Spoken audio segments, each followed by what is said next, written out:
임진년 1월 초 1일 맑음. 새벽에 아우 여필과 조카 봉과 아들 회가 와서 이야기했다. 다만 어머님을 떠나서 2번이나 남도에서 설을 쇠니 간절한 회포를 이길 길이 없었다. 병사의 군관, 이경신이 병사의 편지와 설 선물과 또 편전 등 여러 가지 물건을 가지고 와 바쳤다. 초 2일 맑음. 나라의 제삿날이라 사무 보지 않았다. 김인보와 함께 이야기했다. 초 3일 맑음. 동원에 나가 별방군을 점거하고 각 고을과 포구에 공문을 적어보냈다. 초 4일 맑음. 동원에 나가 공무 보았다. 초 5일 맑음. 그대로 뒷동원에서 공무 보았다. 초 6일 맑음. 동원에 나가 공무 보았다. 초 7일 아침에는 맑더니 늦게쯤에서부터 종일 눈비가 내렸다. 조카 봉이 아산으로 떠났다. 전문을 받들고 갈 남원 유생이 들어왔다. 초 8일 맑음. 객사. 동원에 나가 공무 보았다. 초 9일 맑음. 아침을 일찍 먹은 뒤에 객사 동원으로 나가 전문을 봉하여 올려보냈다. 초 10일 종일 비 내림. 방답에 새 첨사가 들어왔다. 11일 가랑비가 종일 왔다. 늦게야 동원에 나가 공무 보았다. 이봉수가 서생원 돌 뜨는 데를 가보고 와서 보고하되 벌써 큰 돌 17덩어리에 구멍을 뚫었더라고 했다. 서문 밖 해자가 4발쯤 무너졌다. 심사립과 이야기했다. 12일 구준비가 개지 아니했다. 식후에 객사 동원에 나갔다. 본영과 각 포구의 진모들이 활 쏘기 시합을 했다. 13일 아침엔 흐렸다. 동원에 나가 공무 보았다. 14일 맑음. 동원에 나가 공무 본 뒤에 활을 쏘았다. 15일 흐리나 비는 오지 않았다. 새벽에 망골레를 들였다. 16일 맑음. 동원에 나가 공무 보았다. 각 고을 벼슬아치들과 생리들이 인사차 왔다. 방답의 변선군관과 생리들이 병선을 수선하지 않기로 곤장을 때렸다. 우후. 가수들도 역시 검칙하지 않기를 이렇게까지 했으니 해계하기 이를 데 없었다. 제 한 몸 살찌울 일만 하고 이런 일은 돌아보지 않으니 앞날 일도 역시 짐작하겠다. 성 밑에 사는 토병 박몽새가 석술합시고 돌 뜨는 데로 가서 이웃집 개개까지 폐해를 끼치기로 곤장 80대를 때렸다. 17일 맑았으나 춥기가 겨울과 같았다. 아침에 순찰사와 남원 반자에게 편지를 보냈다. 저녁에 쇠사슬박을 구멍 뚫은 돌 실어 오는 일로 배 4척을 선생원에게 보냈는데 김효성이 거느리고 갔다. 18일 맑음. 동원에 나가 공무 보았다. 여도, 천자, 배가 돌아갔다. 우등계문과 대가단자를 순영으로 봉해보냈다. 19일 맑음. 동원에 나가 공무 본 뒤에 각 군대를 점거했다.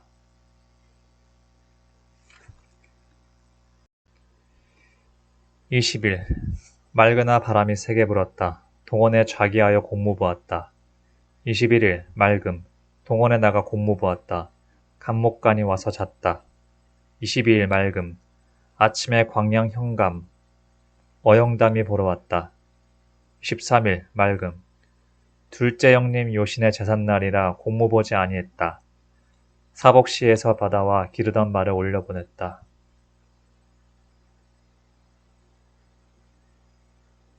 24일 맑음. 맏형 희신의 제삿날이라 공무 보지 아니했다. 순찰사의 답장을 보니 고부군수 이승고를 유임하게 해달라고 장계를 올린 일 때문에 편론을 입어 사임장을 내었다고 한다. 25일 맑음. 동원에 나가 공무를 마친 뒤에 활을 쏘았다. 26일 맑음. 동원에 나가 공무를 마친 뒤에 홍량, 배홍립, 순천, 권준, 두원과 활을 쏘았다. 27일 맑음. 오후에 광양원이 왔다. 28일 맑음. 동원에 나가 공무 보았다. 29일 맑음. 동원에 나가 공무 보았다. 30일 흐리나 비는 오지 않았다. 따뜻하게 초여름 같았다. 동원에서 공부를 마친 뒤에 활을 쏘았다. 2월 초 1일 새벽에 망골예를 들었다. 안개비가 잠깐 뿌리다가 늦게는 개었다. 선창으로 나가 쓸만한 널빤지를 고르는데 때마침 피라미떼가 몰려들어왔기로 그물을 쳐 2천여 마리를 잡았다. 참으로 굉장했다. 그 우후 이몽구를 데리고 전선 위에 앉아 술을 마시면서 봄 경치를 즐겼다. 초 2일 맑음 동원에서 공무 보았다. 쇠사슬 건너매는데 쓸 크고 작은 돌 80여 개를 실어왔다. 활 10순을 쏘았다. 초 3일 맑음 새벽에 우후가 각 포구의 부정사실을 조사할 일로 배를 타고 나갔다. 공무를 마친 뒤 활을 쏘았다. 탐나 사람이 아들딸 6식구를 데리고 도망에 나와서 금오도에 되었다가 방답순환선에 잡혔다고 사환을 올려 보냈기로 문초를 받고 승평으로 보내어 가두어두라고 공문을 써보냈다. 이날 저녁 화대석 4개를 실어 올렸다. 초 4일 맑음 동원에 나가 공무를 마친 뒤 북봉, 연대 쌓는 데로 올라가 보니 축대 자리가 매우 좋아 무너질 리 만무했다. 이봉수가 부지런히 일한 것을 짐작할 수 있었다. 종일토록 구경하다가 해질 무렵에 내려와서 해자 구덩이를 돌아보았다. 초 5일 맑음 동원에 나가 공무 마친 뒤 활 18순을 쏘았다. 초 6일 맑으나 종일 바람이 세게 불었다. 동원에 나가 공무 보았다. 순찰사 편지 2장이 왔다. 초 7일 맑으나 바람이 세게 불었다. 동원에 나가 공무 보았다.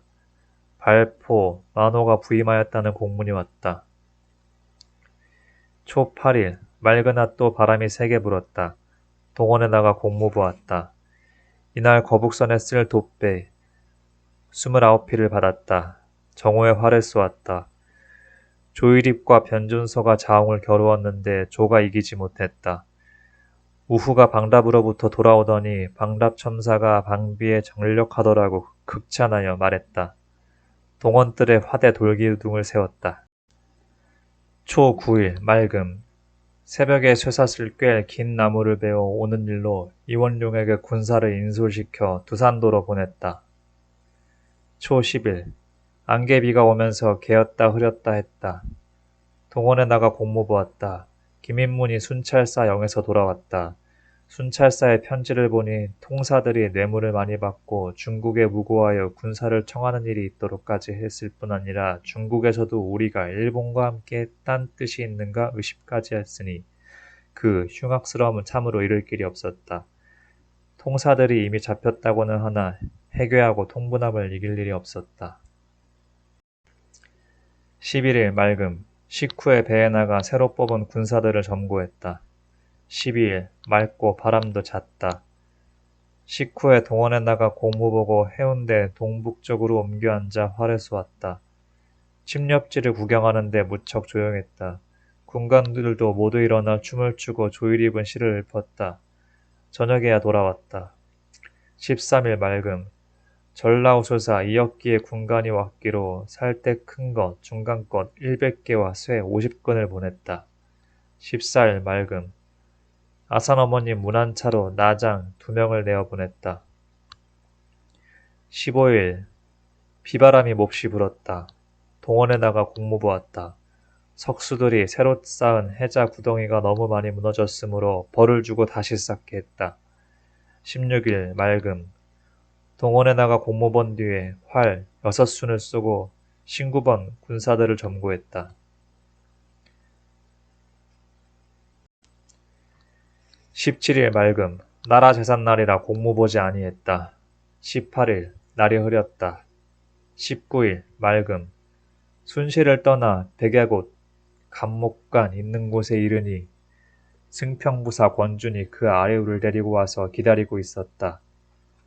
기생도 왔다. 비온 뒤라 산에 꽃이 활짝 피어 좋은 경치를 형언하기 어려웠다. 저문에서야 이목구비로 와서 배를 탔다. 여도에 이르니 영주, 원과, 여도, 권관, 황옥천이 나와 맞았다. 방비를 검열했다. 흥양원은 내일 제사가 있어 먼저 갔다. 20일 맑음 아침에 온갖 방비와 전선을 점거해 본즉 모두 새로 만들었고 무게도 얼마쯤 완비되어 있었다. 늦게 떠나서 영주에 이르니 좌우의 산꽃과 들가의 봄풀이 그림 같았다. 옛날에 영주가 있다더니 역시 이 같은 경치던가. 21일 맑음. 공무 마친 뒤에 주인이 자리를 베풀고 활을 쏘았다. 조방장 정걸도 찾아왔다. 능성, 현감, 황숙도 와서 함께 술을 마셨다. 배수립도 나와 함께 술잔을 나누며 즐기다가 밤이 깊어서야 파했다. 신홍원을 시켜서 술을 전일 심부름하던 산반 하인들에게 갈라 먹이도록 했다. 22일 아침에 공무를 마친 뒤 녹도로 갔다. 황숙도도 동행했다. 먼저 홍양 전선소에 이르러 배와 기구들을 친히 점검하고 그 길로 녹도로 가서 바로 새로 쌓은 물로 위에 올라가 보니 경치의 아름다움이 국내에서는 으뜸이었다. 만호의 애쓴 정성이 안 미친 곳이 없었다. 홍양원과 황능성 현감과 만호와 함께 취하도록 마시고 또 겸하 대포 쏘는 것도 보았다. 촛불을 밝힌 뒤 이슥해서 파했다. 23일 흐림. 늦게 출발하여 발포에 이르자 역풍이 크게 불어 배가 갈 수가 없었다. 간신히 성 머리에 대었고 배에서 내려서는 말을 탔다. 비가 몹시 쏟아져 일행상하가 모두 꽃비에 젖은 채 발포로 들어서니 해는 이미 저물었었다. 24일 가는 비가 온 산에 내려 지척을 분간하기 어려웠다. 비를 맞으며 길을 떠나 마북산 및 사량에 이르러서 배를 타고 노지를 재촉하여 사도에 이르니 홍량원이 벌써 와 있었다. 전선을 점거하고 나니 날이 저물어 유숙했다. 흐림. 여러 가지 전쟁 방비에 결함이 많으므로 군관과 생리들에게 벌을 주고 첨사를 잡아들이고 교수는 내보냈다. 방비가 5포구 중에서 가장 못하건만 순찰사가 표창하는 장계를 올렸기 때문에 죄상을 검사하지 못하니 참으로 기가 막혀 웃을 일이다.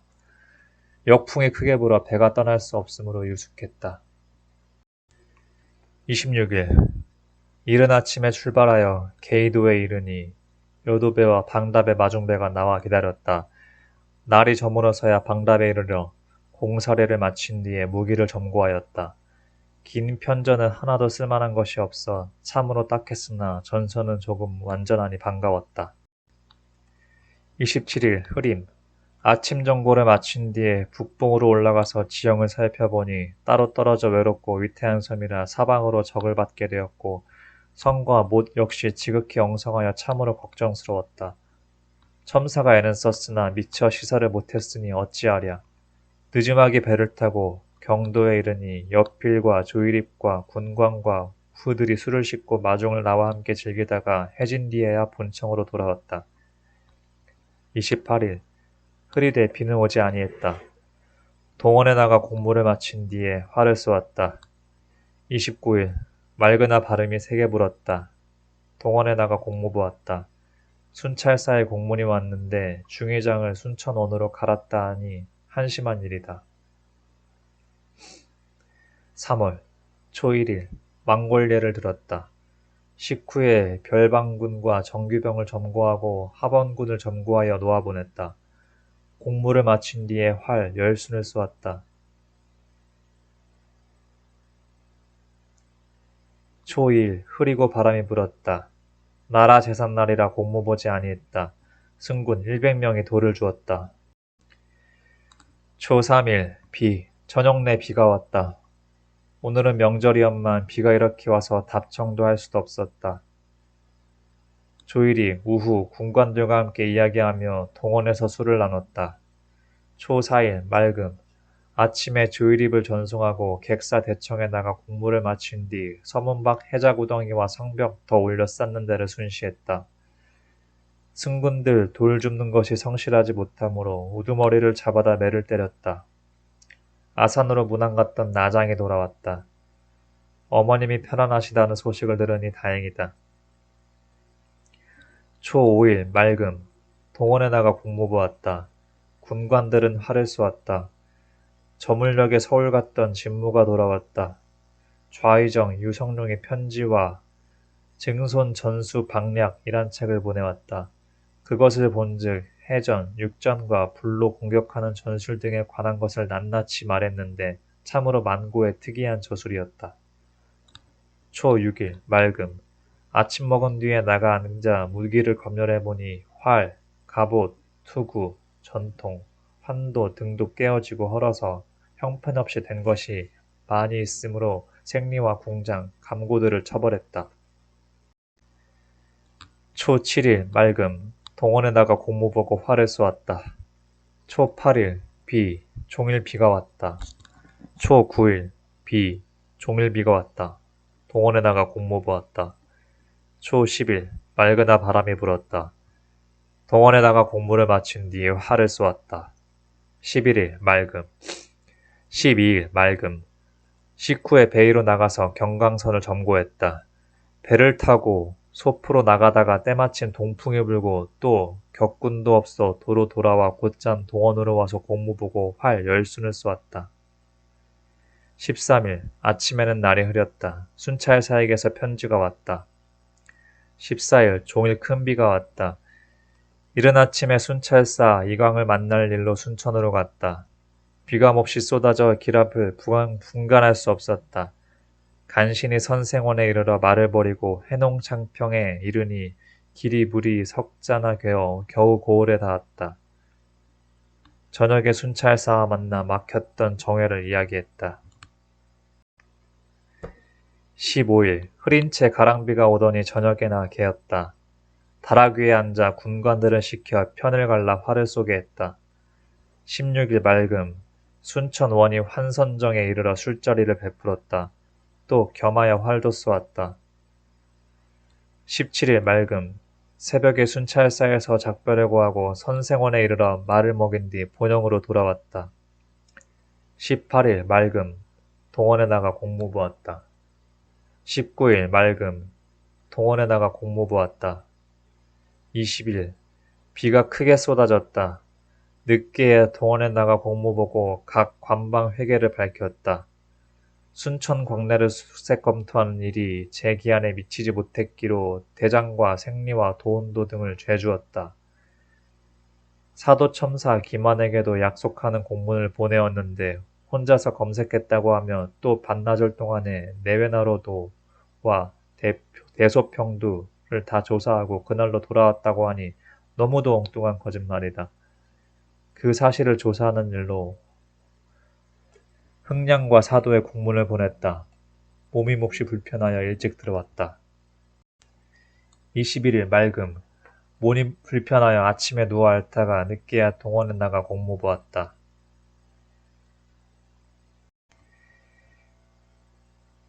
22일 맑음 성 북쪽 봉우리 밑에 도랑을 파내는 일로 우후와 군관 10사람을 갈라보냈다. 식후에 동원에 나가 공무 보았다. 23일 아침에는 흐리고 저녁에는 맑았다. 식후에 동원에서 공무 보았다. 보성에서 보내올 판자를 아직 납품하지 않기 때문에 생리에게 다시 공문을 띄워 독촉하고 순천에서 사원 올려 보낸 소국진에게 매 80대를 때렸다. 순찰사가 편지를 보내어 하는 말이 발포 관과는 군사 거느릴 만한 제목이 못되기로 처치하겠다 하였기에 아직 갈지 말고 그대로 유임하여 방비에 종사하게 하라고 답장을 보냈다. 24일 나라 제삿날이라 공무 보지 아니했다. 우후가 수색하고 무사히 돌아왔다. 순찰사와 도사의 답장을 송일입이 함께 가져왔는데 순찰사 편지 가운데 영남 관찰사 김수의 편지에 말하되 대마도주 종이지의 공문에 진작배 한 척을 내어보냈는데 만일 귀국에 도달하지 않았다면 반드시 바람에 깨어진 것이리라고 했더라는 것이다. 그 말이 극히 음흉했다. 동네에서 서로 바라보이는 바다라 그럴 리가 만무한데 말을 이렇게 꾸며내니 그 간사함을 헤아리기 어렵다고 하였다. 25일 맑으나 큰 바람이 불었다. 동원에 나가 공무 마친 뒤 활 10순을 쏘았다. 경상병사가 편상포에 도착하지 않고 바로 남해로 갔다고 한다. 나는 서로 만나보지 못한 것이 유감스럽다는 뜻으로 답장을 보냈다. 새로 쌓은 성을 순시해보니 남쪽이 9발쯤이나 무너져 있었다. 26일 맑음 우후와 송일입이 남해로 갔다. 늦게 동원에 나가 공무를 마친 뒤에 활 15수를 쏘았다. 27일 맑고 바람조차 없었다. 아침을 일찍 먹은 뒤 배를 타고 소포에 이르러 쇠사슬 가로 건너 매는 것을 감독하여 종일토록 기둥나무 세우는 것을 보았다. 그리고 거북선에서 대포 쏘는 것도 시험하였다. 28일 맑음 동원에서 공무 보았다. 활 10수를 쏘았는데 5수는 모조리, 2수는 4번, 3수는 3번 맞았다. 29일 맑음 나라 제삿날이라 공무 보지 아니했다. 아산으로 문안 보냈던 나장이 돌아왔다. 어머님이 평안하시다는 소식을 들으니 다행한 일이다. 4월 초일일 흐림 새벽에 망걸레를 들었다. 공무 본 뒤에 활 5수를 쏘았다. 별조방을 점거하였다. 초2일 맑음 식후에 몸이 몹시 불편하더니 차츰 더 아파 종일토록 또 밤새도록 신음했다. 초3일 맑음 기운이 어지러워 밤새도록 고통했다. 초4일 맑음 아침에야 비로소 통증이 조금 가라앉는 것 같았다. 초5일 맑더니 늦게는 비가 조금 왔다. 동원에 나가 공무 보았다. 초6일 맑음 진해로에 나가서 공무 본 뒤에 군관들을 시켜 활을 쏘게 했다. 아우 옆이를 전별했다. 초7일 나라 제삿날이라 공무 보지 아니했다. 오전 10시께 비변사에게 비밀 공문이 왔는데 영남 관찰사와 우병사의 장계에 의한 공문이었다. 초8일 흐리되 비는 오지 아니했다. 아침에 어머님께로 보내는 물건을 봉했다. 늦게 여필이 떠나가고 홀로 객창 아래 앉았으니 온갖 회포가 끝이 없었다. 초9일 아침에 흐리더니 늦게는 맑아졌다. 동원에 나가 공무 보았다. 방응원이 도방에 대한 공문서를 작성해 보냈다. 군관들이 활을 쏘았다. 광양 현감 추색 검토에 대한 일로 배를 타고 왔다가 어두워서 돌아갔다. 초10일 맑음 식후 동원에 나가 공무 보았다. 활 10수를 쏘았다. 11일 아침에는 흐리더니 늦게는 맑아졌다. 공무 본 뒤에 활을 쏘았다. 순찰사의 편지와 별록을 군관이 가져왔다. 이날 비로소 돛배를 만들었다. 12일 맑음 식후에 배를 타고 거북선에서 지자, 현자, 포를 쏘았다. 순찰사 군관, 남공이 살펴보고 갔다. 정오에 동원으로 옮겨 활 10수를 쏘았다. 관청으로 올라가면서 노대석을 보았다. 13일 맑음 공무를 본 뒤에 활 15수를 쏘았다. 14일 맑음 공무 본 뒤에 활 10수를 쏘았다. 15일 맑음 나라 제삿날이라 공무 보지 아니했다. 순찰사에게 보내는 답장과 별록을 써서 즉시 역조를 시켜 달려보냈다. 해질 무렵 영남 우수사 원균의 통첩에 외선 90여 척이 와서 부산 앞 절영도에 대었다고 하였고 이와 동시에 또 경상 좌수사의 박공의 공문서가 왔는데 외선 350여 척이 벌써 부산포 건너편에 와 대었다고 하였기로 즉시 장계를 띄우고 순찰사와 병사와 우수사에게도 공문을 보냈다. 영남 관찰사의 공문도 왔는데 역시 같은 사연이었다. 16일 오후 10시께 영남 우수사의 공문이 왔는데 크나큰 부산진이 벌써 함락되었다고 했다. 분하고 원통함을 이길 길이 없었다. 즉시 장계를 올리고 삼도에 공문을 보냈다. 17일 날이 굳고 비가 오더니 늦게는 맑아졌다. 영남 오병사 김성일이 공문을 보냈는데 외적이 부산을 함락시킨 뒤에 머무르면서 물러가지 않는다고 했다. 늦게 활 5수를 쏘았다. 번을 그대로 누르는 수군과 번을 새로 드는 수군이 연달아 방비처로 왔다. 18일 아침엔 흐렸다. 이른 아침 동원에 나가 공무 보았다. 순찰사의 공문이 왔는데 발포 본관은 이미 파직되어 갔으니 가장을 곧 정해보내라 했기로 나대용을 그날로 정해보냈다. 오후 2시께 영남 우수사의 공문이 왔는데 동래도 함락되었고 양산의 조영규와 울산의 이연함도 두 원도 조방장으로서 입성했었다가 모두 패했다고 하였다. 통분함을 이루 다 말할 수 없었다. 경상 좌병사 이각과 경상수사 박흥이 군사를 이끌고 동래 뒤쪽까지 이르렀지만 그만 즉시 회군했다고 하니 더욱더 엉뚱했다. 저녁에 순천의 군사를 거느린 병방이 석포창에 머무르고 있으면서 군사들을 거느리고 오지 않으므로 잡아다 가뒀다. 19일 맑음 품방에 해잡하고 쇠사슬 구멍 뚫는 이로 아침에 군관을 정해보내고 나도 일찍이 아침을 먹은 뒤에 동문이로 나가 품방 역사를 직접 독려했다. 오후에 상격대를 순시했다. 이날 분북은 700명이 역사를 위해 점거를 받았다. 20일 맑음 동원에 나가 공모 보았다. 영남 관찰사의 공문에는 거센 적들이 몰아치므로 그 앞을 당적해낼 도리가 없고 승리한 기세를 타고 마구 치달리는 폼이 마치 무인지경에 들어온 것 같다 하면서 내게 전선을 정비해가지고 후원해줄 것을 요청해왔다. 21일 맑음 성두에 군을 늘여 세울 일로 관역터에 앉아서 명령을 내렸다. 오후에 순천 부사가 달려와서 약속을 듣고 갔다. 22일 새벽에 탐망도 하고 부정사실도 조사할 일로 군관들을 내보냈다. 배응록은 절갑도로 가고 송일성은 금오도로 갔다.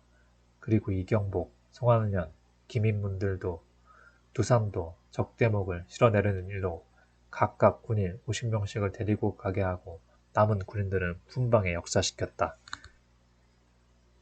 23일부터 30일까지는 빠졌음. 5월 초 1일 수군들이 본영 앞바다에 모였다. 이날은 흐리되 비는 오지 않았으며 남풍만 못이 불었다. 지내로에 앉아서 방답천사, 이순신, 홍양원, 배옥립, 녹도, 만호, 정운들을 불러들였다. 그들은 모두 분격하여 제 한 몸을 잊어버리는 것이 과연 의사들이라 할 만하다. 초 2일 맑음 삼도 순변사 이일과 우수사 원균의 공문이 왔다. 송한련이 남해로부터 돌아와서 하는 말이 남해원 기호근과 미조왕, 첨사 김승룡과 상주포, 곡포, 평산포, 만호, 김축들이 왜적의 소식을 듣고는 벌써 도망쳐버렸고 무기 등 온갖 물자도 죄다 흩어버려 남은 것이 없다고 했다. 참으로 경악할 일이다. 정오에 배를 타고 나가 진을 치고 여러 장수들과 함께 약속하니 모두 즐거이 나갈 뜻을 품는데 나간 군수 신호는 회피하려는 뜻을 가진 듯한 것이 탄식스러웠다. 그러다 군법이 있는데 설사 물러나 피하려 한들 될 일인가. 저녁에 방답에 첩입선 세척이 앞바다에 닿았다. 비변사의 명령이 내려왔다. 창평, 현령이 부임하였다는 공식 서한을 바쳤다. 이날 밤 군호는 용호라 하고 복병은 산수라 했다. 초 3일 가랑비가 아침내 왔다. 새벽에 경상우수사의 답장이 왔다. 오후에 강령과 흥령들을 불러다가 함께 이야기하는 중 모두 분한 마음을 나타냈다. 본도 수사가 수군을 끌고 와서 함께 약속했다. 판옥선이 첩입군을 싣고 오자 수사라고 좋아하였으나 군관을 보내어 알아보니 방답되었다. 크게 실망했다. 조금 뒤에 녹도 만호가 보자도하게 불러들였다. 그의 말이 우수사는 오지 않고 왜적은 점점 서울 가까이 다가가니 통분한 마음 이길 길 없거니와 만약 기회를 놓치다가는 후회해도 소용없다는 것이다. 이 때문에 곧 중의장 이순신을 불러 내일 새벽 떠날 것을 약속하고 장계를 썼다. 이날 여도 권관 황옥천이 집으로 도망간 것을 잡아다가 목을 베어 군중에 높이 매달았다.